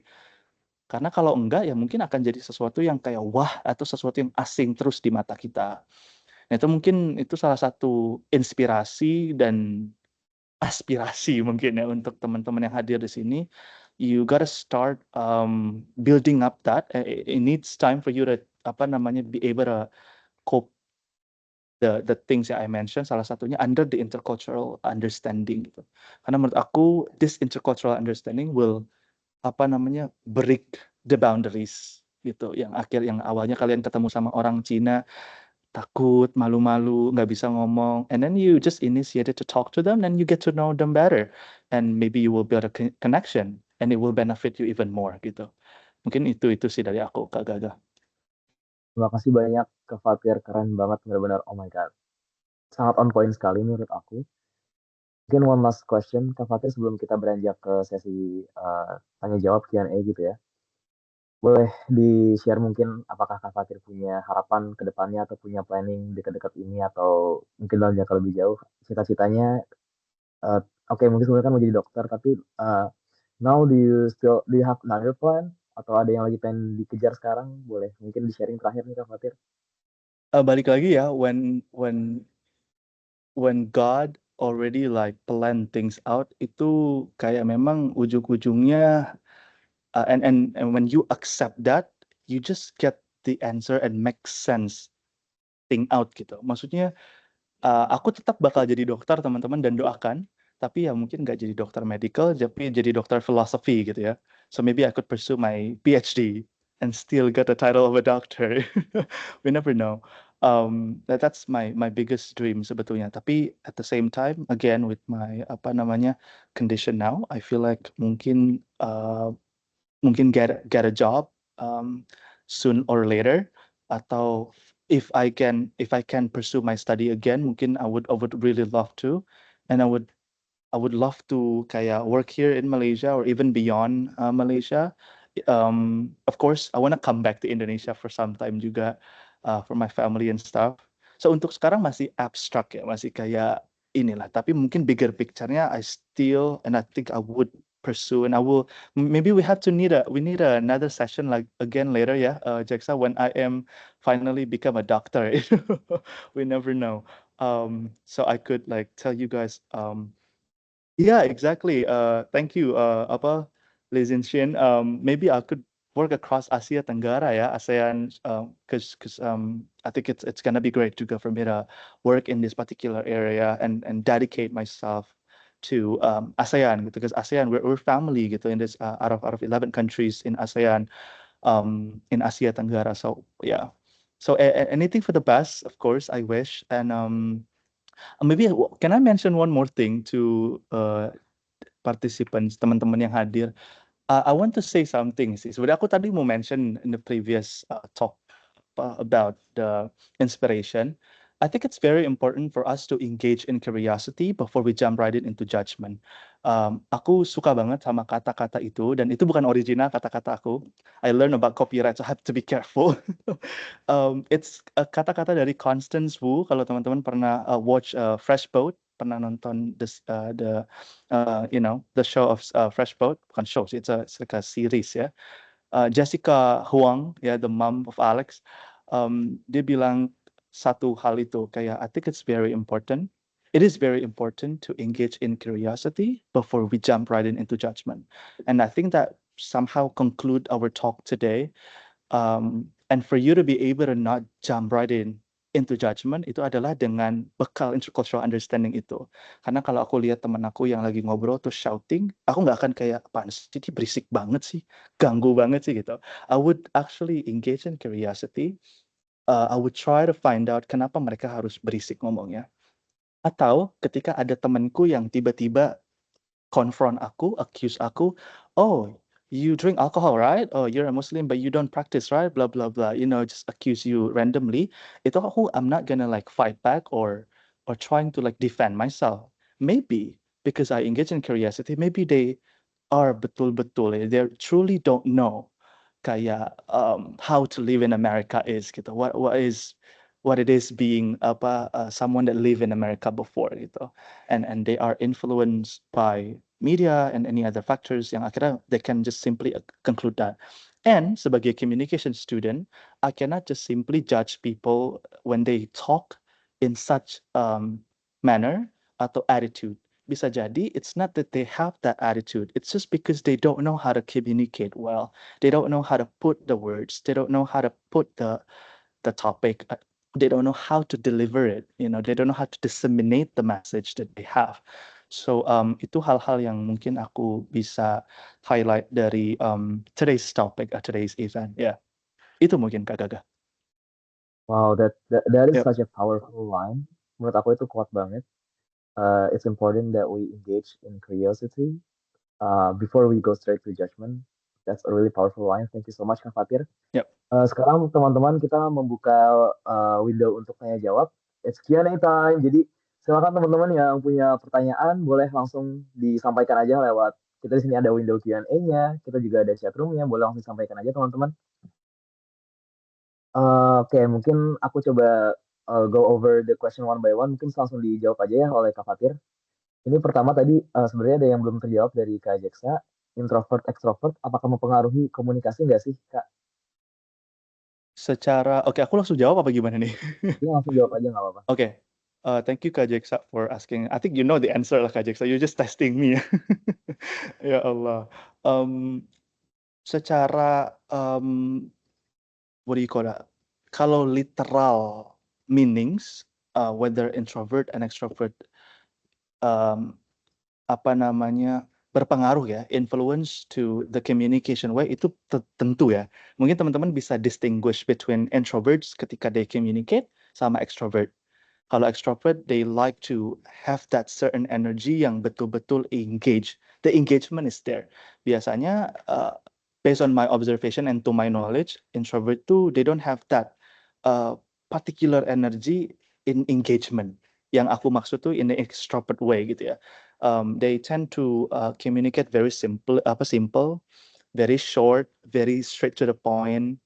Kayak they don't want to like indirectly atau beat around the bush dulu. Sedangkan aku mungkin I will go with introduction and then I will go with the abstract and then I will go with methodology, my research. So I will go with like such structure gitu and story, prologue and everything. Tapi kalau introvert mungkin lebih ke ini.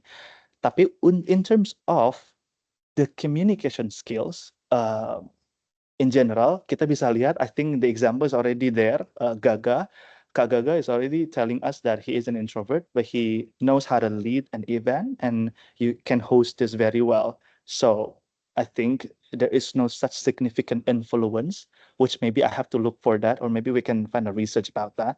So that according to who dulu gitu ya, nggak bisa yang sembarangan. But like, I think it's proven that Gaga is introverted, tapi he can still communicate well. And I feel like equally, the energy is sync. I feel like it's the energy is there. I don't feel like I'm talking to a stone. I don't feel like I'm talking to someone that is just like, sometimes when you talk to an introvert, in my case, I feel like a clown because I talk too much, very much. So I feel like okay, I'm entertaining you and you're just like, okay, yeah, sure, whatever.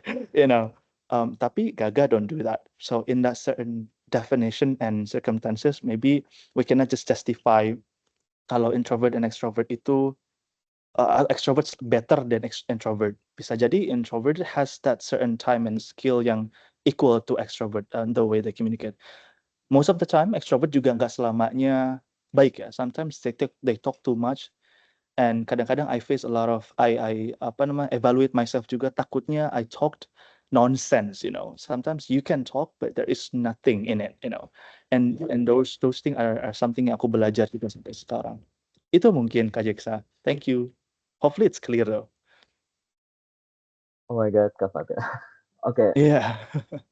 oke, I don't know what to say, tapi mungkin kalau aku boleh sedikit menanggapi, I feel like as an introvert, it took me more energy, like to do what extroverts can do. But yeah, I feel like I hope I'm doing pretty well, hopefully. Oke, dan mungkin ini ada pertanyaan You dari really did. Kak. Thank you so much. Ini ada pertanyaan dari Kak Hasna. Ada 2 pertanyaan, kita bahas satu dulu aja ya. Untuk yang pertama, how do you overcome burnout from your own ambition and others' expectation? Gimana nih bisa mengatasi kelelahan gitu ya, keletihan dari misalkan mengejar ambisi kita sendiri atau mungkin memenuhi ekspektasi orang lain, Kak Fatir? Ini susah sih karena pertanyaan seperti ini kalau aku yang jadi penanya itu aku biasanya nggak akan puas dengan jawabannya. Aku udah bisa predik perasaan Hasna nanti. Aku tapi bukan peramal ya. Tapi kalau aku boleh jujur, aku pribadi tidak ada cara khusus gitu ya atau metodologi yang bukan metodologi, methods yang khusus untuk to overcome the burnout itu. Tapi aku sendiri biasanya suka banget yang itu tadi ya aku bilang, I take my time, so I will just go alone as a moment of silent gitu. Kayak untuk for me to reflect and to relax mungkin. I don't go with such entertainment kayak liburan biar healing gitu. Malah kalau biasanya kalau aku libur aku makin stres ya. Justru dengan visit sekolah yang ke Penang itu ya, sanggar bimbingan itu justru aku nambah beban karena nanti anak-anak ini akan meludahi aku, nendang aku, spit spit at me in those things. Tapi justru kayak dan aku juga marah-marah tadi sempat ada satu slide yang aku, tunjukin aku ngajar ya, itu aku tuh strict juga ngajar kayak aku bilang kayak 32 tambah 24. Terus aku diam aja gitu, perhatiin si anaknya kayak pokoknya jawab ya, kayak ala-ala Romusa lah. Karena memang anak-anak ini tuh luar biasa ya, satu mereka udah nggak bisa bahasa Indonesia, so I kena cakap Melayu tahu, betul-betul kena cakap Melayu, tak boleh cakap Indonesian. Sebab kalau saya cakap Indonesian, dia orang takkan paham. Ya, so I have to really speak Malay.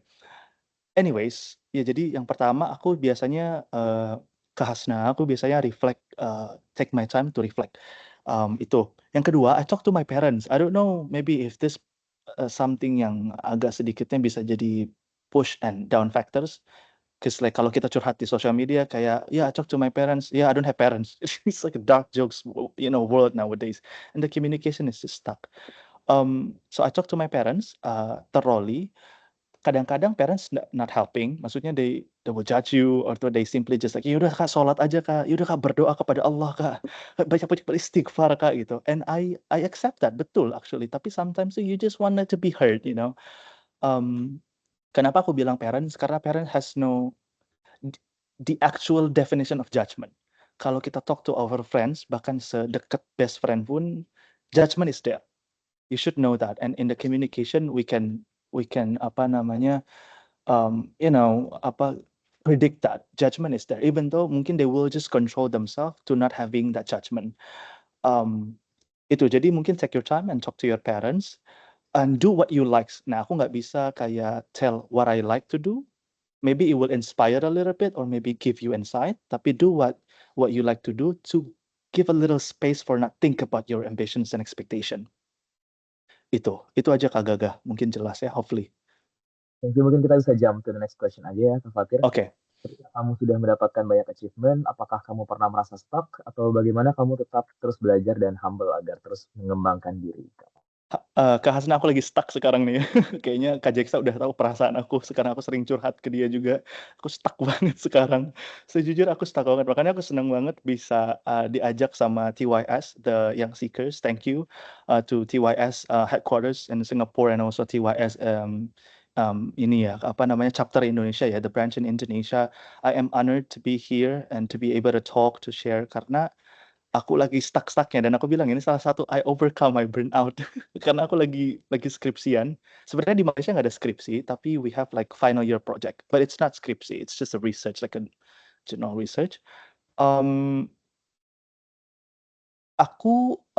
ya jadi aku udah jawab ya, kalau aku pernah merasa stuck dan aku sering banget merasa stuck, aku merasa achievements aku nggak seberapa dengan orang lain gitu ya. Aku scroll Instagram setiap hari teman-teman, kayak yang aku lihat tuh pencapaian gitu, nggak ada kayak aku lihat, I don't know ya, my FYP is full of achievements gitu, yang aku kayak, kapan ya ada memes-nya kayak atau minimal yang relax sedikit gitu, kayak yang satu udah beli rumah, yang satu udah kuliah S3, S4, S-Mambo ya, kayak wah itu sumpah kayak bikin aku kayak deg-degan gitu.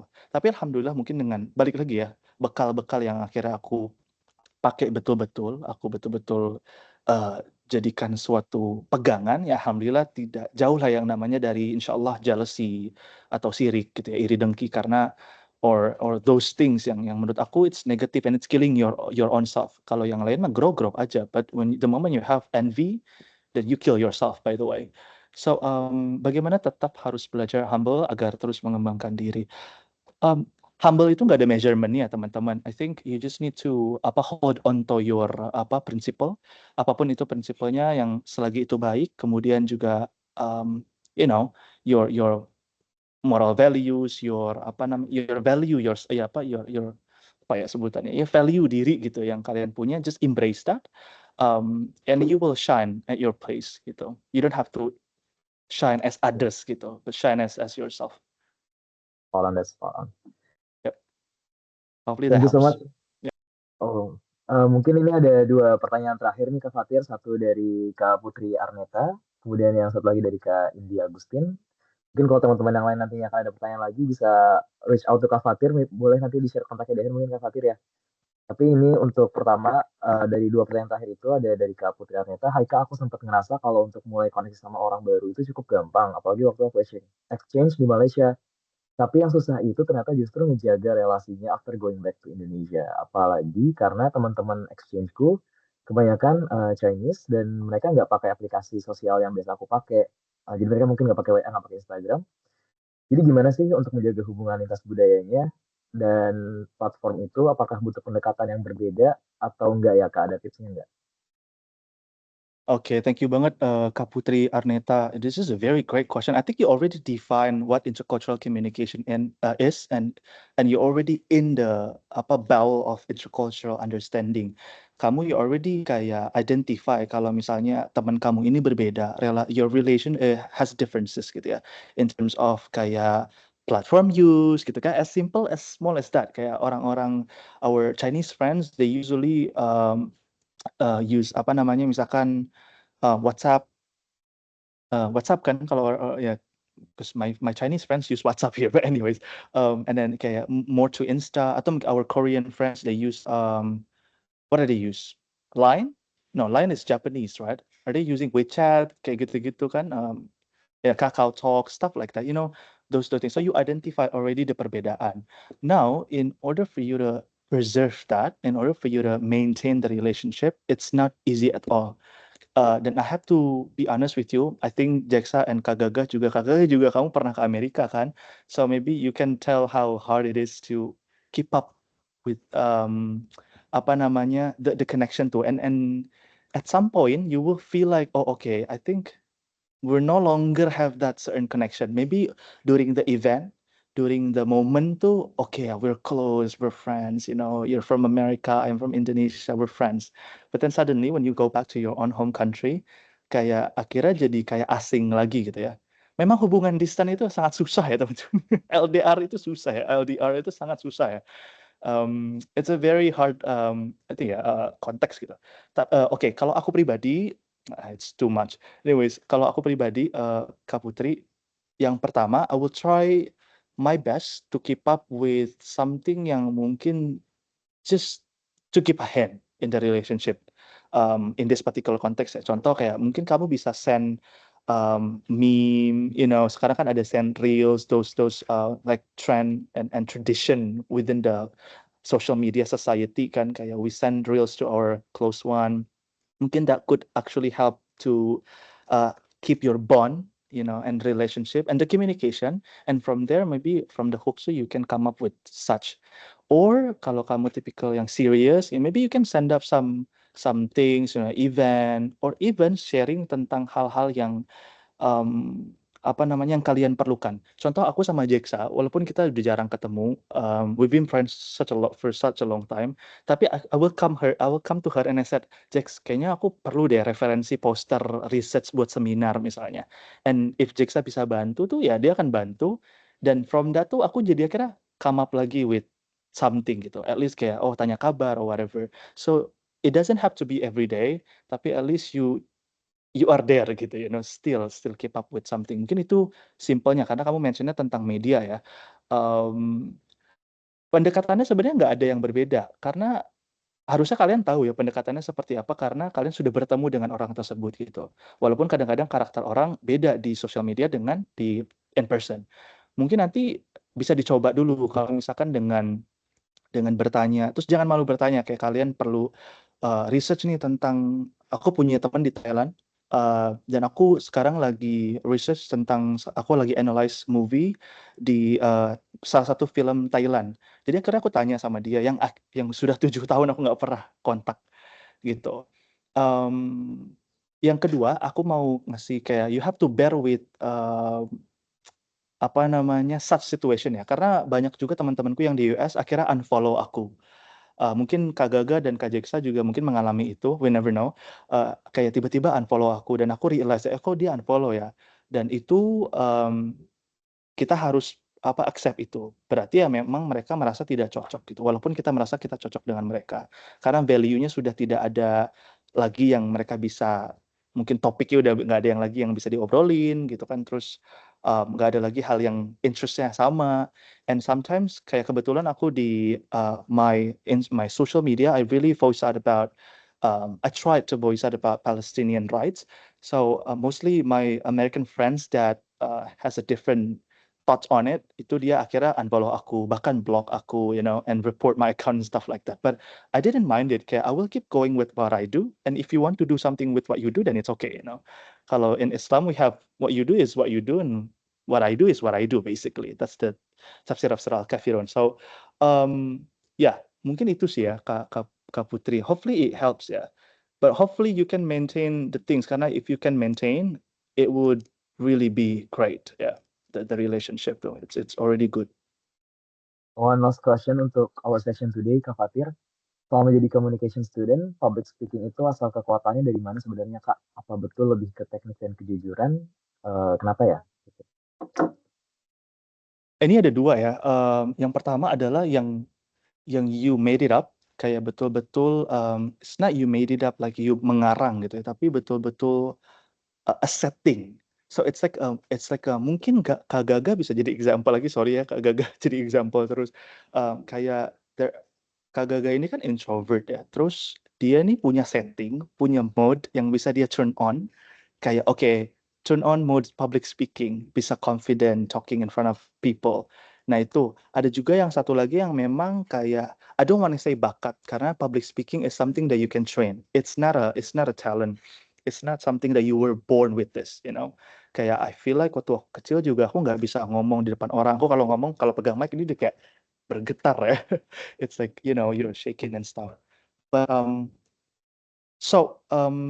itu satu yang overview-nya.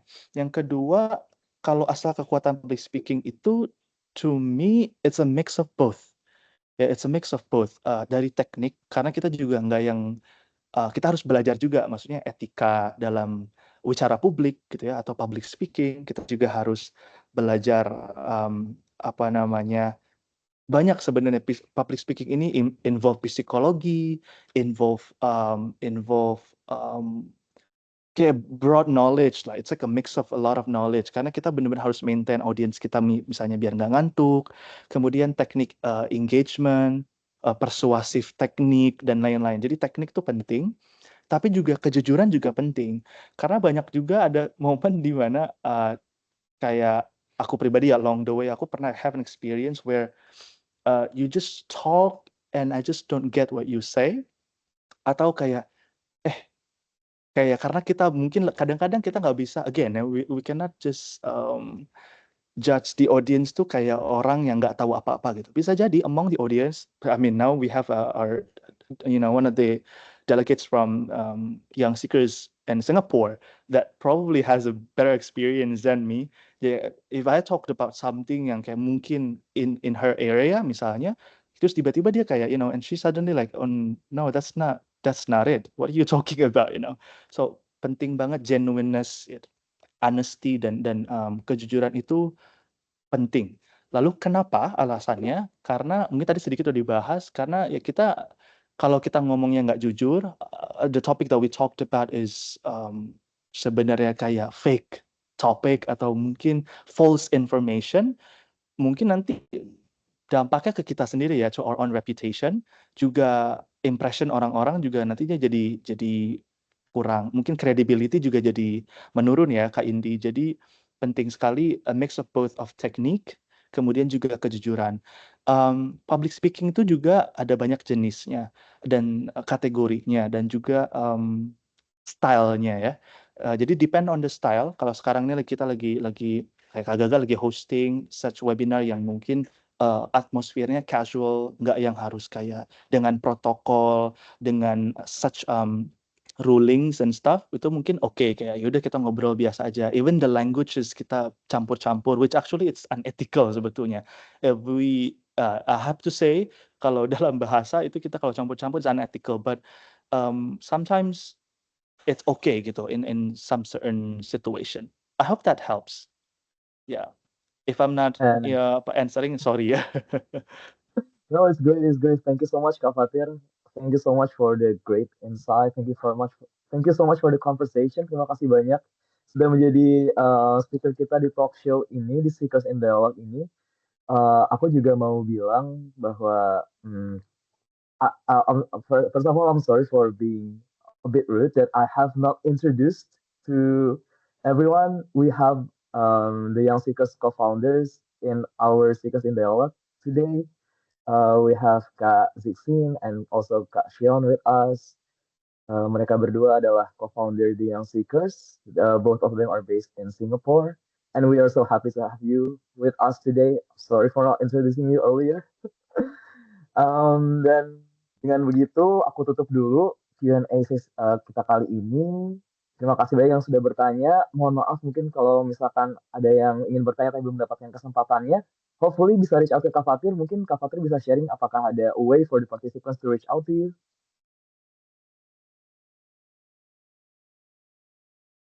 Hold on. Yep, mungkin teman-teman bisa, we can connect in our Instagram. Mungkin aku bisa share my Instagram. Aku quite active there. This is my Instagram. Yep, that's my Instagram. Did you see my message?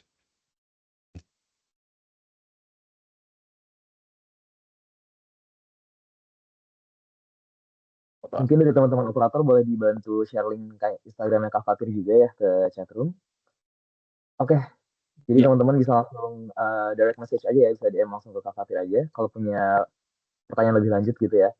Oke, sekarang Kak Fatir, kita ada sedikit sertifikat gitu ya. Jadi kemudian kita akan berfoto bersama in this term screenshot. Jadi boleh untuk operator bisa di-share sertifikatnya.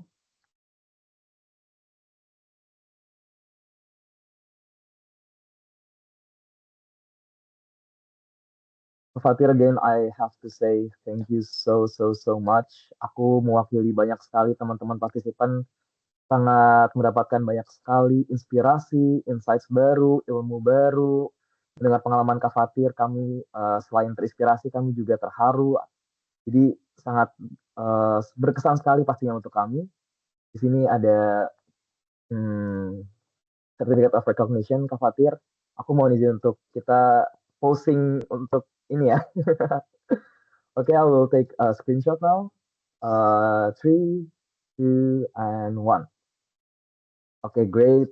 Sekarang untuk teman-teman partisipan lainnya juga, aku akan buka akses untuk kamera. Jadi teman-teman yang mau ikutan, kita bisa we can have like a screenshot together. Teman-teman yang mau untuk open kamera bisa open kamera sekarang. Kita akan ada satu sesi untuk foto bareng sekarang. Oh, Sambil this is menunggu fun. I can finally see them. Hi guys. Jadi silakan teman-teman, sudah aku open aksesnya.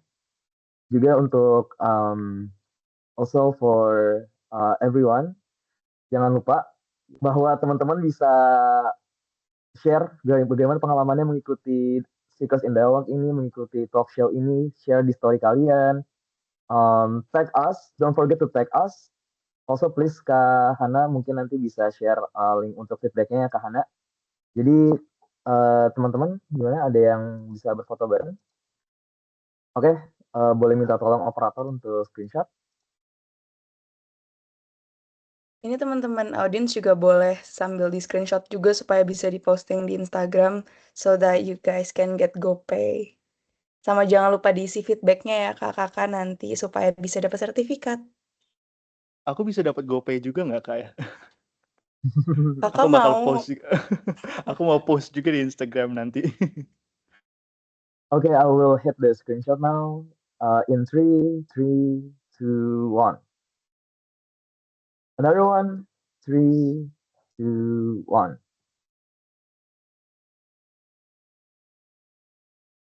Okay, thank you so much, everyone. It's been a really great session that we're having right now. Terima kasih banyak sudah hadir yang dari seluruh penjuru Indonesia, from Singapore, from Malaysia, obviously. Di sini teman-teman bisa dilihat ada QR code untuk bisa mengirimkan feedback. Silakan kami mohon untuk bisa diisi QR code-nya. Teman-teman yang sudah mengirimkan feedback, akan kita kirimkan juga sertifikat as a participant in Seekers in Dialogue today. Jangan lupa, satu kali lagi aku ingetin, please, you have a chance to win GoPay. Please take that chance. Share bagaimana pengalaman kalian, share Seekers in Dialogue ini, post it to your social media, to your Instagram, tag us Seekers in Dialogue, that's SEAKERS.id, SEAKERS.id. Tag us, share your experience, sharing gimana pengalaman kalian, atau gimana tanggapan kalian, atau mungkin kalian sempat ngasih screenshot Kak Fatir yang hari ini Masya Allah ganteng sekali, di post gede-gede di story kalian, silahkan.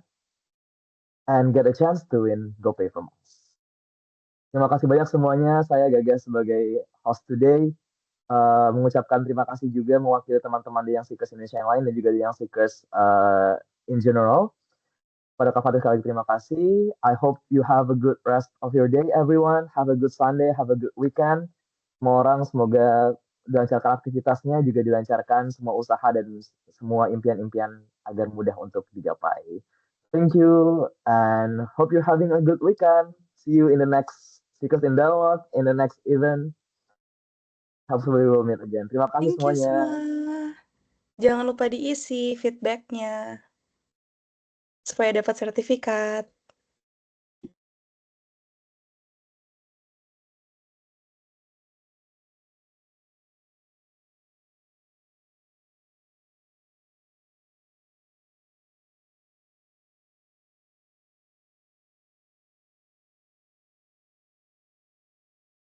Oke.